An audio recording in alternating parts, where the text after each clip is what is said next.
കൂട്ടുകാരെ നമസ്കാരം. ഞാനിവിടെ അറുന്നൂറ്റിമംഗലം വന്നായിരുന്നു. അപ്പൊ നമ്മള് രണ്ട് കൂട്ടുകാരി ചേച്ചീനെ പരിചയപ്പെട്ടതാണ്. നമ്മുടെ ഫേസ്ബുക്കിലുള്ള ചേച്ചിയാണ്. ചേച്ചി പേരിന് ചേച്ചി മിനി സാബു, വീണ സബേഷൻ. ചേച്ചിയൊക്കെ ട്രാക്ട് തരാൻ വേണ്ടി വന്നായിരുന്നു, സുവിശേഷ കൊടുക്കാനായിട്ട് എല്ലാവരും. അപ്പൊ ട്രാക്ട് തരാൻ വേണ്ടി എനിക്ക് തന്നപ്പോഴാണ് ചേച്ചി എന്നെ കണ്ടത്.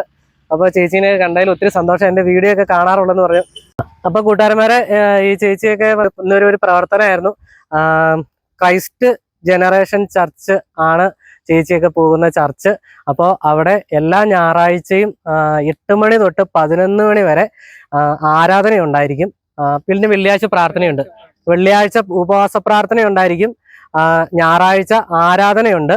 അപ്പോൾ എല്ലാവരെയും, എല്ലാ ജനങ്ങളെയും, എല്ലാ പ്രതിസന്ധിയിലും കടഭാരത്തിലും ഇരിക്കുന്നവർക്കൊരു ആശ്വാസമാകാൻ വേണ്ടിയാണ് ചേച്ചിയൊക്കെ ഈ ഇതായിട്ട് വന്നത്. അപ്പോൾ അങ്ങനെ ഇവിടെ പ്രവർത്തനം നടക്കുന്നുണ്ട്. ഞായറാഴ്ച ആരാധനയുണ്ട്. അറുന്നൂറ്റിമംഗലത്തെ എവിടെയായിട്ടാണ് ചർച്ച്? ഹോസ്പിറ്റലിന്റെ എതിർവശത്താണ്. അറുന്നൂറ്റിമംഗലം ഹോസ്പിറ്റലിന്റെ എതിർവശത്താണ് ആരാധനാലയം. അപ്പോൾ എല്ലാരും ഒന്ന് ആ കാര്യങ്ങളൊന്ന് പറഞ്ഞു കൊള്ളുന്നു. എല്ലാവർക്കും ഒരു ഹായ് കേട്ടോ. ചേച്ചിയുടെ ഒക്കെ വീട് എവിടെയായിട്ടായിരുന്നു? മുളക്കുളം. അപ്പൊ ഒത്തിരി സന്തോഷം. അപ്പൊ ദൈവം അനുഗ്രഹിക്കട്ടെ. ഓക്കെ.